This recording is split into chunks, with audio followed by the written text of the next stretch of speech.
नमस्कार, देवभूमि चैनल में आपका स्वागत है। आज के इस वीडियो में हम बात करेंगे निर्जला एकादशी की।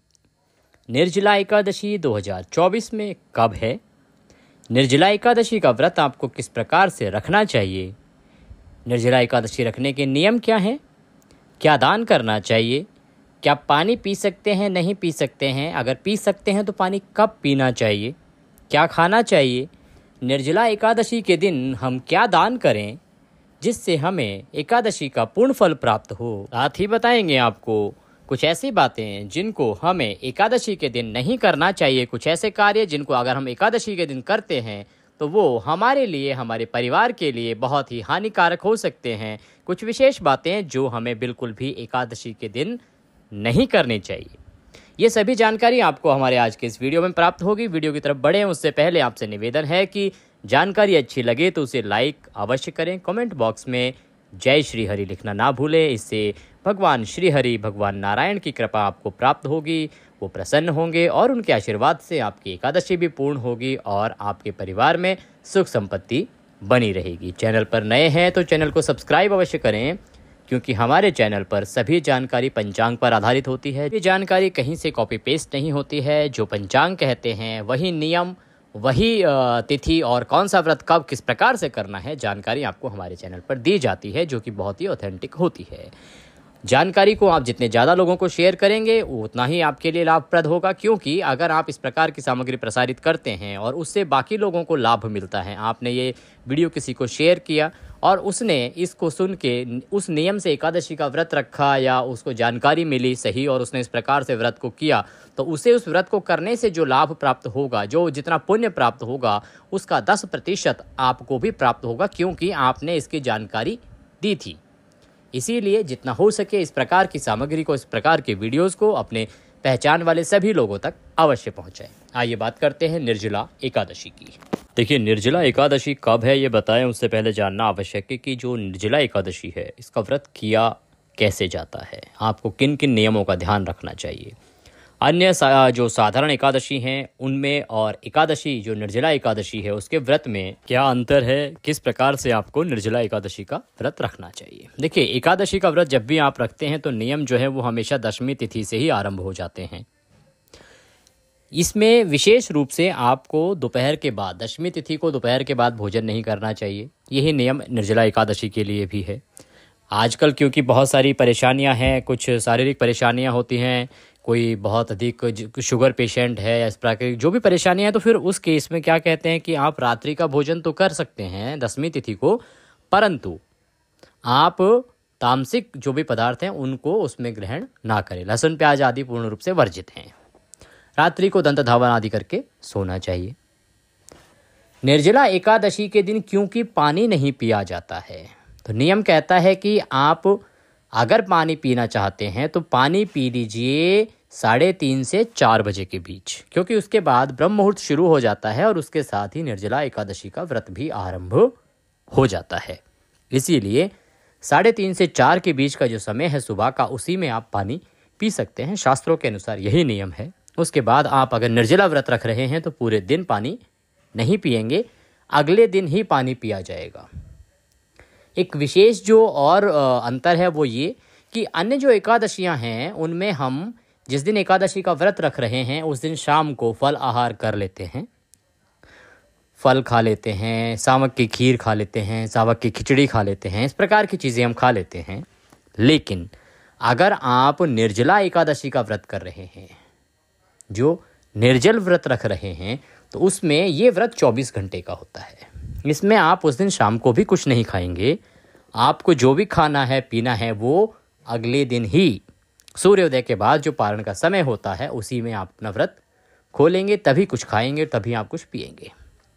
हाँ, आप इसमें चरणामृत अर्थात भगवान विष्णु का जो प्रसाद के रूप में एक हथेली पर थोड़ा सा चरणामृत ले सकते हैं भगवान का, उसमें थोड़ा तुलसी दल डाल सकते हैं, थोड़ा सा जल लें और उसमें मिश्री अवश्य मिलाएं और उसके बाद भगवान को भोग लगा के, भगवान को स्मरण करके शाम के समय चरणामृत ग्रहण कर सकते हैं। कुछ लोग कहते हैं दूध पी सकते हैं क्या? जी नहीं, दूध नहीं पी सकते हैं। कुछ लोग कहते हैं चाय पी सकते हैं क्या? जी नहीं, आप चाय नहीं पी सकते हैं अगर आप निर्जला एकादशी का पूर्ण नियम के साथ व्रत रखना चाहते हैं तो। और कुछ केस में अपवाद है आजकल, क्योंकि बहुत सारी शारीरिक परेशानियां हैं, कुछ बीमारियां ऐसी हैं जिसमें बहुत अधिक समय तक आप बिना खाए पिए नहीं रह सकते। तो ऐसे हालात में अगर आपके साथ ऐसी कोई परेशानी है तो आप इतना कठिन व्रत ना रखें और आप समय समय पर इस प्रकार से जल ग्रहण कर लें और आप चाय आदि पी सकते हैं। पर यह विशेष परिस्थितियों में है। आपके साथ अगर कुछ शारीरिक परेशानी है, आप नहीं कर पाते कठिन साधना के साथ, तो आप इस प्रकार से इतना कर सकते हैं, पी सकते हैं, ले सकते हैं। बात करते हैं कि आपको पूजा किस प्रकार से करनी है। देखिए, जिस दिन आप व्रत कर रहे हैं निर्जला एकादशी का, तो आप प्रयास करें ब्रह्म मुहूर्त से पहले उठ जाएं और उसके बाद स्नान आदि करने के बाद सूर्य को जल दें। अगर ब्रह्म मुहूर्त में नहीं उठ पा रहे हैं तो सूर्योदय से पहले तो अवश्य उठ जाना चाहिए। स्नान आदि करने के बाद सूर्य को सर्वप्रथम जल देंगे। सूर्य को जल देने के बाद आपका जो पूजा स्थल है, जहाँ पे आपको एकादशी की पूजा करनी है, भगवान श्री हरि की पूजा करनी है, आपका जो मंदिर है वहाँ पे बैठ जाएं आसन लगा के। अगर भगवान की आपके पास कोई तस्वीर है श्री हरि की तो उत्तम है, नहीं है तो एक कोई चौकी लें, उस पर भगवान श्री हरि की कोई तस्वीर या प्रतिमा स्थापित करेंगे। स्थापित करने के लिए उस चौकी पर हो सके तो पीला वस्त्र बिछाएं, उस पर थोड़े से पुष्प रखें। पुष्प जो आसन के रूप में रखेंगे आप, उसके ऊपर भगवान की प्रतिमा या तस्वीर स्थापित करेंगे। फिर भगवान को आप स्नान कराएंगे। स्नान कराने के लिए अगर प्रतिमा है तो आप पंचामृत से पूरा अच्छे से उनका अभिषेक कर सकते हैं। पंचामृत, घी, दूध, दही, शहद आदि से पंचामृत बनाइए और भगवान का पहले शुद्ध जल से, फिर पंचामृत से और फिर शुद्ध जल से अभिषेक कराइए। अगर आपके पास कोई ऐसी प्रतिमा नहीं है तो आप सांकेतिक स्नान कराइए। एक लोटा या ग्लास लीजिए, उसमें शुद्ध जल लीजिए, थोड़ा गंगा जल उसमें अवश्य मिला लीजिए। फिर आप भगवान को सांकेतिक स्नान के लिए एक पुष्प से भगवान को छींटे दीजिए या 2 उंगलियों से पानी में डुबो के भगवान को छींटे दीजिए। आप साफ वस्त्र से उनको पोंछिए। पोंछने के बाद रौली, कुमकुम आदि से तिलक लगाइए। रौली, कुमकुम आदि से तिलक लगाने के बाद आप भगवान को पुष्पों की माला पहनाइए, पुष्प अर्पित कीजिए, घी का दिया जलाइए, धूप जलाइए। अब आप व्रत करने का संकल्प करेंगे। संकल्प का बड़ा साधारण विधान हम आपको बता देते हैं। अपने सीधे हाथ में जल लीजिए, उसमें थोड़े से पुष्प रखिए और कम से कम दक्षिणा के रूप में 1 रुपये का सिक्का रखिए, अधिक भी आप रख सकते हैं। दूसरा हाथ उसके नीचे लगाइए और 3 बार बोलिए ओम विष्णु विष्णु विष्णु। अपना नाम, अपना गोत्र, अमुक गोत्र समुत्पन्नाय, अर्थात आपका गोत्र जो है जिसमें आप उत्पन्न हुए हैं, जो स्थान, जो मकान नंबर है जहाँ पे आप उस समय बैठे हुए हैं, मकान नंबर, क्षेत्र का नाम, शहर का नाम, एकादश्यायाम पुण्यतिथि हो, वार है उस दिन, वह वार बोलिए। हे प्रभु, आज हम एकादशी का व्रत करने का संकल्प करते हैं। जिस भी प्रकार से आप व्रत रखना चाहते हैं, निर्जला अगर आप कर रहे हैं तो निर्जला एकादशी या निर्जल व्रत रखने का संकल्प करते हैं।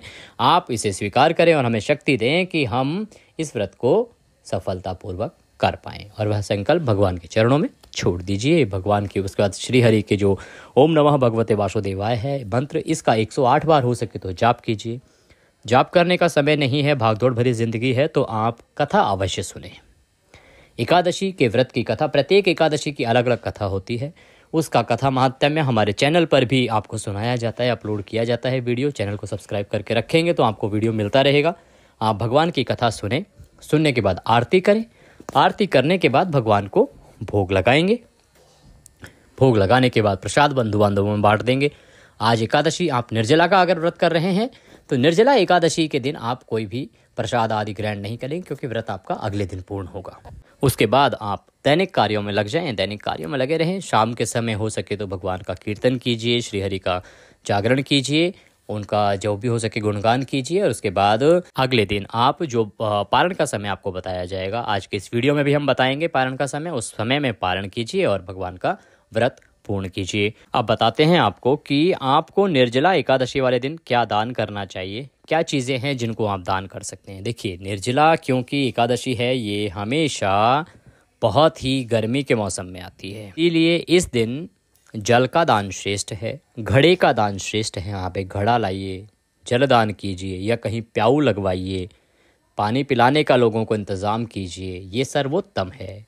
इस दिन पंखा दान कीजिए।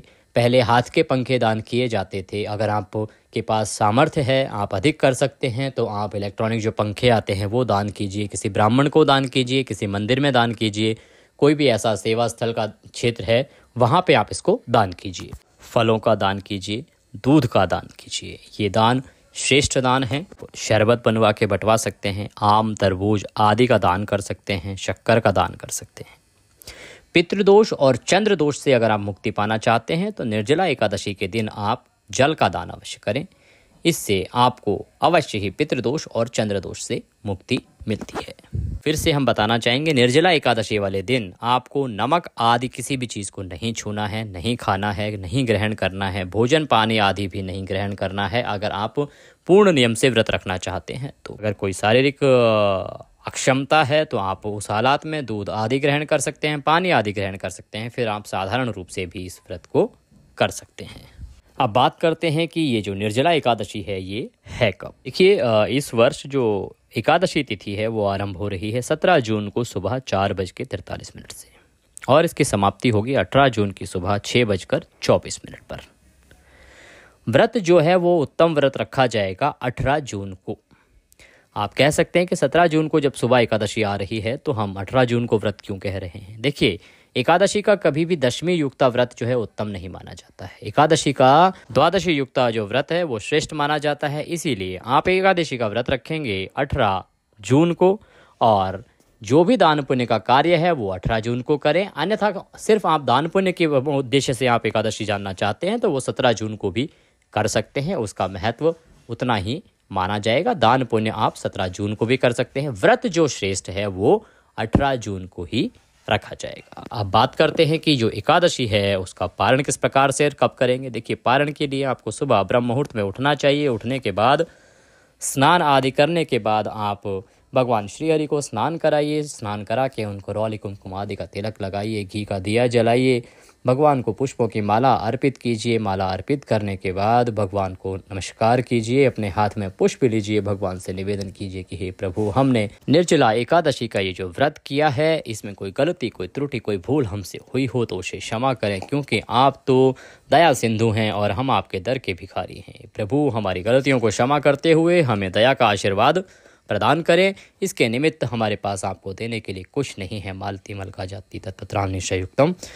हे प्रभु, हम क्या दे सकते हैं आपके लिए। हमारे पास सिर्फ पत्र पुष्प की ये भेंट है, इसको स्वीकार करें और हमें दया का आशीर्वाद प्रदान करें। इस प्रकार से वो पुष्प भगवान के चरणों में छोड़ दीजिए। भगवान को भोग लगाइए।